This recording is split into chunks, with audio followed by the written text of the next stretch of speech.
Hello dear students, I am doctor Ashish Tiwari, physics made simpler. आज हम एक बहुत ही महत्वपूर्ण टॉपिक पढ़ने जा रहे हैं और ये स्पेशली आपके लिए शॉर्टकट्स है जो अभी जेडब्ल्यू और नीट के एग्जाम्स होने वाले हैं। आज हम 12th का एक जो इम्पोर्टेंट टॉपिक है कूलम्स लॉ, उसके माध्यम से मैक्सिमम 11th का पार्ट रिवाइज करेंगे। ये पूरा एक लेक्चर्स की सीरीज है, इसमें आप एक एक न्यूमेरिकल्स में 11th का एक एक चैप्टर रिवाइज कर सके हैं। तो ये आपके लिए बहुत ही एक इम्पॉर्टेंट सीरीज चालू होने जा रही है। कंसंट्रेशन से आप इसको सुनिए और अपनी फिजिक्स को आप स्ट्रॉन्ग बनाइए। तो जैसा कि आप देख रहे हैं, आज का जो हमारा टॉपिक है वो है कूलम्स लॉ, लेकिन उस कूलम्स लॉ के न्यूमेरिकल से हम रिवाइज करने जा रहे हैं simple harmonic motion, free body diagram. ये दो टॉपिक्स को हम 11th के जो टॉपिक्स है उनका रिवीजन करेंगे। तो यहां पे आप जो न्यूमेरिकल देख रहे हैं, उस न्यूमेरिकल में two balls, two equal balls, ये आप देख रहे हैं two equal balls of mass m and charge q, they both are hang in equilibrium. तो ये दोनों बॉल जो है जिनका मास m है और चार्ज q है, ये इक्विलिब्रियम में सेपरेटेड है r डिस्टेंस पे, और जिस स्ट्रिंग से ये हैंग है उस स्ट्रिंग की लेंथ स्मॉल l है and they are making angle theta. साथ ही साथ ये r डिस्टेंस पे सेपरेटेड है। अब क्वेश्चन ये है कि आपको इस चार्ज का मैग्नीट्यूड बताना है। जो इस बॉल्स में चार्ज है, दोनों में सेम चार्ज है, तो आपको इस चार्ज का मैग्नीट्यूड फाइंड करना है। And this is the problem which seems, जो हमको दिखता है कि ये कूलम्स लॉ का प्रॉब्लम है, लेकिन ये कूलम्स लॉ का तो है, लेकिन इसके माध्यम से हम 11th का सिंपल हार्मोनिक मोशन और साथ ही साथ फ्री बॉडी डायग्राम, इन दोनों का रिवीजन करेंगे। आइए हम आते हैं इसके सॉल्यूशन पे। तो सबसे पहले हम देखते हैं free body diagram, FBD।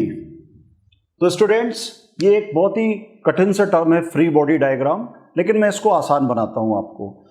What is the meaning of free body diagram? तो देखिए, फ्री बॉडी डायग्राम क्या होता है कि अगर आप अपने आप से ले, मैं बोलूं कि आप एज ए स्टूडेंट आप हैं और आपका मेरे को फ्री बॉडी डायग्राम बनाना है, तो मैं कल्पना करता हूं कि आप पे इस समय कितने तरह के फोर्स अप्लाई हो रहे हैं। सपोज ये आप हैं, आप पे कितने फोर्स लग रहे हैं? पहला फोर्स सपोज आपके पेरेंट्स अप्लाई कर रहे हैं कि अच्छा रिजल्ट आना चाहिए। दूसरा फोर्स आपके टीचर्स अप्लाई कर रहे हैं कि बड़ा अच्छा रिजल्ट आना चाहिए, क्लास में टॉप करना है आपको, तो ये दो फोर्स आप पे लग रहे हैं।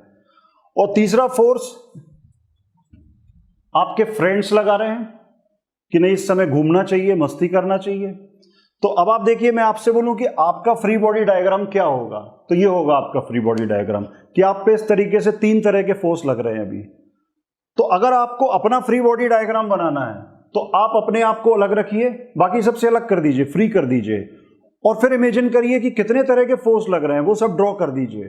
तो ये बन गया आपका फ्री बॉडी डायग्राम, और उससे फिर अपन फिजिक्स में इक्वेशंस बनाते हैं। तो अब यहां पे हम आते हैं कि ये जो मास है, इसका फ्री बॉडी डायग्राम क्या होगा।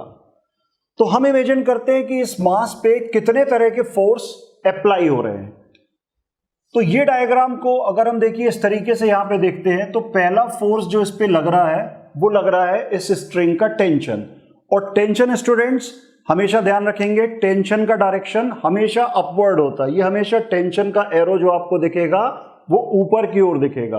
और आप इसको अगर मस्ती में समझें तो आप ऐसा भी समझ सकते हैं कि अपन को टेंशन, अभी एग्जाम का टेंशन है, तो टेंशन कहां पे है? यहां पे है टेंशन, मतलब टेंशन कहां पे है? ऊपर की ओर। तो इससे आप याद रख सकते हैं कि टेंशन हमेशा ऊपर की ओर रहता है। दूसरा, अगर ये मास है तो इसका वेट होगा, तो इसका वेट हो गया mg डाउनवर्ड। तो ये दो चीजें स्टूडेंट्स अच्छे से याद रखिए, टेंशन हमेशा अपवर्ड और वेट हमेशा डाउनवर्ड। और तीसरी चीज आप देखिए कि ये पॉजिटिव है और ये भी पॉजिटिव है, तो ये इसको रिपेल करेगा, मतलब रिपल्शन का जो फोर्स है वो इस तरीके से अप्लाई होगा। तो ये जो मास है, इसका अगर मैंने फ्री बॉडी डायग्राम बनाया तो मैंने ये देखा कि इस पे 3 तरह के फोर्स एक्ट कर रहे हैं, टेंशन, रिपल्शन का फोर्स और इसका वेट mg। अब ये एंगल अगर थीटा है तो ये ऑल्टरनेट एंगल होने से ये भी थीटा हो गया। तो ये देखिए मैंने इसका फ्री बॉडी डायग्राम बना दिया। अब मैं इसको अलग से बनाता हूं। ये मैंने मास लिया, एक फोर्स इस पे लग रहा है टेंशन, ये एंगल थीटा हो गया यहां पे, ये इसका वेट हो गया mg और ये यहां पे रिपल्शन का फोर्स हो गया। तो ये मैंने इस डायग्राम को यहां पे ड्रॉ कर दिया। कैसे ये बना ये मैंने आपको यहां पे दिखा दिया, इस तरीके से मैंने ड्रॉ किया इसको। अब ये टेंशन चूंकि थीटा एंगल बना रहा है तो इसके 2 कंपोनेंट करेंगे अपन। पुराने लेक्चर्स में मैंने आपको याद करवाया था कि थीटा जिस साइड को टच करे वहां पे कॉज आता है, तो यहां पे आ गया टी कॉस थीटा, और थीटा जिसको टच ना करे वहां पे आता है साइन का कंपोनेंट। तो ये हो गया टी कॉस थीटा और टी साइन थीटा, ब्रेक कर दिया मैंने इसको। अब देखिए कि उसने इस न्यूमेरिकल में कहा हुआ है कि ये जो सिस्टम है ये इक्विलिब्रियम में है। ये बड़ी इंपॉर्टेंट चीज है।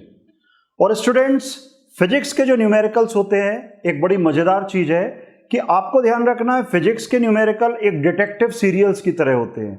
जिस तरह आप टेलीविजन में डिटेक्टिव सीरियल्स देखते हैं कि कोई अपराधी को पुलिस खोज रही है, छोटे छोटे सबूत इकट्ठे करते जा रही है और उससे वो वहां तक पहुंच जाती है, वैसे ही फिजिक्स के न्यूमेरिकल्स में बड़ी मजेदार चीज होती है कि न्यूमेरिकल्स में कुछ क्लू छोड़ते हैं। वो क्लू अगर आपने पकड़ लिए तो आप आंसर तक पहुंच गए, तो बड़ी मजेदार है। और फिजिक्स के न्यूमेरिकल आप जिस दिन आनंद उठाने लगेंगे तो आपको उतना ही मजा आएगा जितना आप डिटेक्टिव सीरियल देख के आनंदित होते हैं। तो यहां पे उसने क्लू दिया हुआ है कि ये सिस्टम इक्विलिब्रियम में है। इक्विलिब्रियम मतलब हर चीज दूसरी चीज को बैलेंस कर रही है, तभी तो वो इक्विलिब्रियम में है। अभी मैंने आपको बताया था कि आपका फ्री बॉडी डायग्राम, आप पे एक फोर्स पेरेंट्स लगा रहे हैं, एक फोर्स टीचर्स लगा रहे हैं, एक फोर्स फ्रेंड्स लगा रहे हैं। तो पेरेंट्स का फोर्स जो है उसको बैलेंस करने के लिए आप क्या कर रहे हैं कि तिवारी सर के लेक्चर सुन रहे हैं यूट्यूब पे, तो वो बैलेंस हो रहा है। टीचर का फोर्स जो लग रहा है उसके लिए भी आप लेक्चर्स यूट्यूब पे सुन रहे हैं, किताबें पढ़ रहे हैं, तो वो फोर्स बैलेंस कर रहे हैं। इस तरीके से आप बैलेंस कर रहे हैं। और ठीक इसी तरीके से अगर ये सिस्टम इक्विलिब्रियम में है तो नेट फोर्स 0 होगा। उस पर अगर जरा भी फोर्स बच जाता तो वो इक्विलिब्रियम में नहीं होता। तो यहां पे हम देख रहे हैं कि फोर्स एक्स एक्सिस में है और वाई एक्सिस में है, 2 कंपोनेंट हैं, 2 जगह हैं। तो एक्स एक्सिस में कितना फोर्स लग रहा है इसको हम देखते हैं। एक्स एक्सिस में कितना फोर्स लग रहा है, तो net force along x axis, ये एक्स एक्सिस है, पॉजिटिव डायरेक्शन में टी साइन थीटा और नेगेटिव डायरेक्शन में एफ ई, मतलब नेट फोर्स यहां पे हुआ T sine theta minus F ई। और नेट फोर्स 0 है क्योंकि सिस्टम इक्विलिब्रियम में है, तो summation F x equal to 0, मतलब T sine theta minus F E equal to 0। अब दूसरा देखिए वाई एक्सिस में, वाई एक्सिस में एक तो लग रहा है टी कॉस थीटा और एक लग रहा है एम जी। तो टी कॉस थीटा और एम जी ये वाई एक्सिस में है, तो net force along y axis that is T cos theta minus m g equals to 0। ये आ गया यहां पे। तो ये आपको 2 इक्वेशंस मिले हैं, इनको हम ऐसा भी लिख सकते हैं, T sine theta equals to F E and T cos theta equals to M g. ये मेरे पास 2 इक्वेशंस आ गए। और इन 2 इक्वेशन को अगर मैं डिवाइड कर देता हूं, सो डिवाइड 1 एंड 2, तो जब आप इनको डिवाइड करेंगे तो टी से टी कैंसिल हो जाएगा और sine theta upon cos theta मतलब tan theta, tan theta equals to F E upon M G, therefore F E equals to M G tan theta. ये आ गया आपका एक important equation, F E equals to M G tan theta. लेकिन हमारा target है charge का magnitude find करना। तो अब यहां पे आप देखिए ये जो एफ ई है ये इन दोनों के बीच का रिपल्शन का फोर्स है, और कूलम्स लॉ से जो रिपल्शन का फोर्स होता है वो होता है 1/4 pi epsilon not Q1 Q2, पर यहां तो दोनों सेम है तो ये आ जाएगा Q स्क्वायर अपॉन डिस्टेंस या सेपरेशन का स्क्वायर, तो R स्क्वायर, और इक्वल्स टू है mg tan थीटा। तो हमने इस Fe की जगह कूलम्स लॉ से ये इक्वेशन सब्स्टिट्यूट कर दिया। अब स्टूडेंट्स आप देखिए यहां पे कि ये जो R है ये जो सेपरेशन है इसकी वैल्यू हम कैसे निकालते हैं कि ये जो स्ट्रिंग की लेंथ है इसको अगर आप ब्रेक करते हैं तो यहां पे तो पड़ेगा L cos थीटा और यहां पे पड़ेगा L sin थीटा। मतलब ये जो R है ये किसके इक्वल है? L sin थीटा के। इसी तरीके से ये पोर्शन है, इतना पोर्शन L sin थीटा और ये इतना पोर्शन भी हो गया L sin theta. That means R equals to 2L sin theta. ये हमको वैल्यू मिल गई डायग्राम से। अब हमने इसको यहां पे सब्स्टिट्यूट कर दिया 1/4 pi epsilon naught Q square by 2L sin theta का whole square equals to mg tan theta. अब हमारा टारगेट है मैग्नीट्यूड ऑफ चार्ज, मतलब Q चाहिए हमको। तो Q को आप यहां छोड़िए और बाकी सारी चीजें इस साइड ले जाइए। तो ये आप देखिए mg tan थीटा तो पहले से है और ये टर्म यहां पे जाएगा तो 2 का square 4, 4 4 16 pi epsilon naught L square sine square theta mg tan theta, ये आ गया। And therefore small q equals to under root 16 pi epsilon naught L square sine square theta mg tan theta. ये होगा इस question का answer. आज हम revision करने जा रहे हैं आर्किमिडीज प्रिंसिपल का, पहली चीज, और दूसरी चीज डाइइलेक्ट्रिक कांस्टेंट। तो दूसरा न्यूमेरिकल जो है, ये जो पहला आपने लेक्चर अभी देखा फर्स्ट न्यूमेरिकल का, उसी से रिलेटेड है। फिर से मैं एक बार आपको रिवाइज करवाता हूं कि यहां पे आप एक जो डायग्राम देख रहे हैं उसमें दो बॉल्स हैं जिनका मास m है और चार्ज उसमें q है, और ये एक स्ट्रिंग जिसकी लेंथ L है उससे हैंग है। दोनों इक्विलिब्रियम में है, एंगल थीटा बना रही हैं ये, और r डिस्टेंस पे सेपरेटेड है। अगर इस पूरे सिस्टम को हमने किसी लिक्विड में इमर्स कर दिया, पूरे सिस्टम को हमने किसी लिक्विड में इमर्स कर दिया, तो आपको बताना है कि वो जो लिक्विड है उसका डाइइलेक्ट्रिक कांस्टेंट कितना होगा। ठीक है, तो अब देखेंगे आप यहां पे कि हमको निकालना है डाइइलेक्ट्रिक कांस्टेंट, और चूंकि आप इस सिस्टम को लिक्विड में इमर्स कर रहे हैं मतलब यहां पे लगेगा आर्किमिडीज प्रिंसिपल।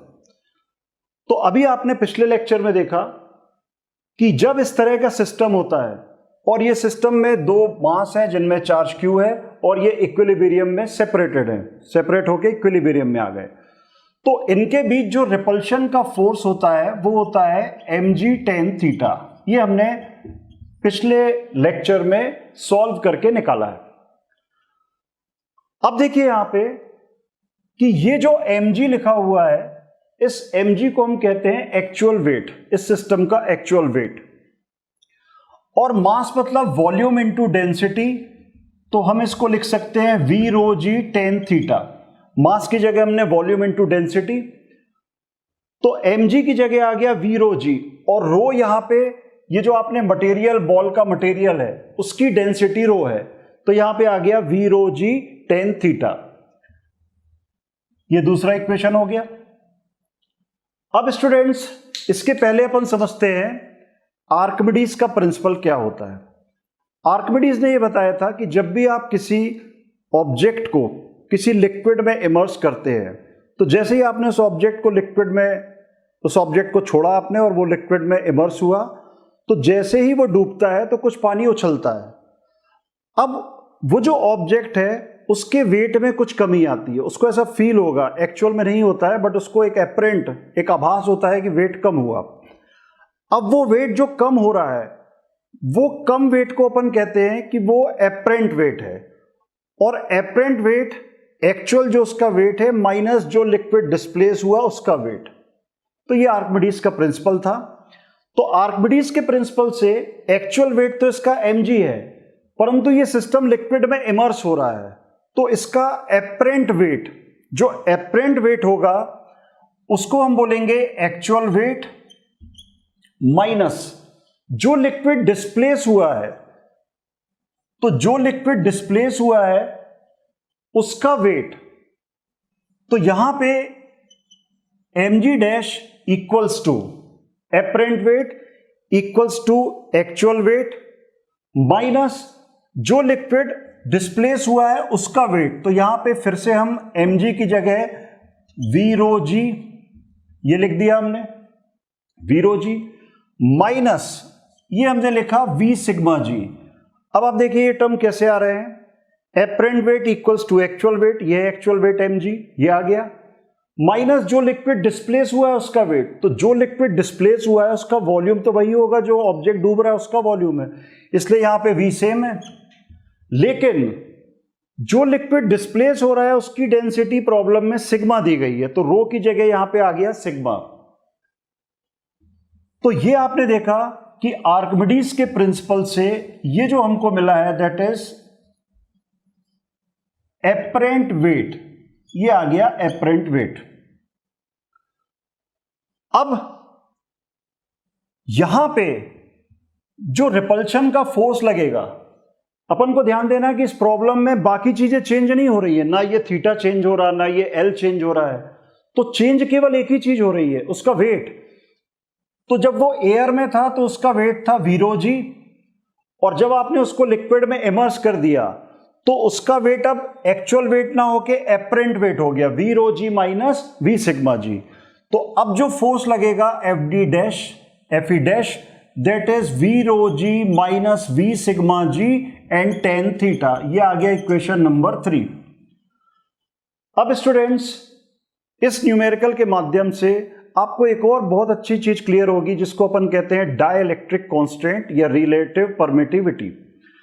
कूलम्स लॉ में जब आप पढ़ते हैं डाइलेक्ट्रिक कांस्टेंट तो आपको उतने अच्छे से क्लियर नहीं होता है, लेकिन इस न्यूमेरिकल से आपको डाइलेक्ट्रिक कांस्टेंट बहुत अच्छे से क्लियर हो जाएगा कि what is the actual meaning of dielectric constant. तो ये जो दो चार्ज हैं इनके बीच में फोर्स लग रहा है, लेकिन इनके बीच में एयर है, तो वो फोर्स, और जब इन चार्ज के बीच में कोई मीडियम आ गया उस समय जो फोर्स लग रहा है, दोनों का रेशो, दोनों में आप कंपैरिजन कर रहे हो कि जब एयर थी तो इतना फोर्स था और कोई मीडियम आ गया तो इतना फोर्स है, तो उनका रेशो, उनके रेशो को ही अपन कहते हैं डाइलेक्ट्रिक कांस्टेंट। तो अगर इक्वेशन 2 और 3 को मैं डिवाइड कर दूं Fe अपॉन Fe डैश, तो ये फोर्स तब लग रहा था जब इस दोनों चार्ज के बीच में एयर थी, सिस्टम एयर में था, और Fe डैश उस समय फोर्स लग रहा है जब उस सिस्टम को आपने लिक्विड में इमर्स कर दिया। तो यहां पे इन दोनों को हम डिवाइड करेंगे इक्वेशन 2 और इक्वेशन 3 को, तो आप देखेंगे tan थीटा से tan थीटा कैंसिल आउट और v rho g upon v rho g minus v sigma g ये हो गया, और यहां से v और g वॉल्यूम और एक्सेलरेशन ड्यू टू ग्रेविटी ये कैंसिल आउट हो जाएंगे, और फाइनली हमको यहां पे मिलेगा rho upon rho minus sigma, और ये हमारे पास आ गया डाइलेक्ट्रिक कांस्टेंट जिसका सिंबल है K।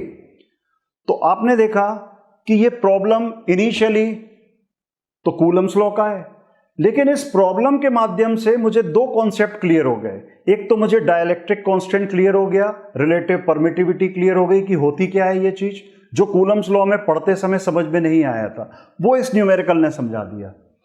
दूसरी चीज, मुझे आर्किमिडीज का प्रिंसिपल क्लियर हुआ।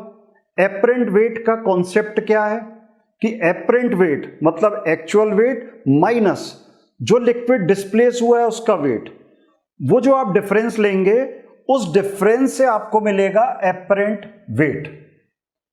तो स्टूडेंट्स इस तरीके से आप इस सीरीज के और लेक्चर्स देखते जाएंगे तो आपका 11th के कई टॉपिक 12th के कूलम्स लॉ के बहाने रिवाइज होते जाएंगे। Thank you very much.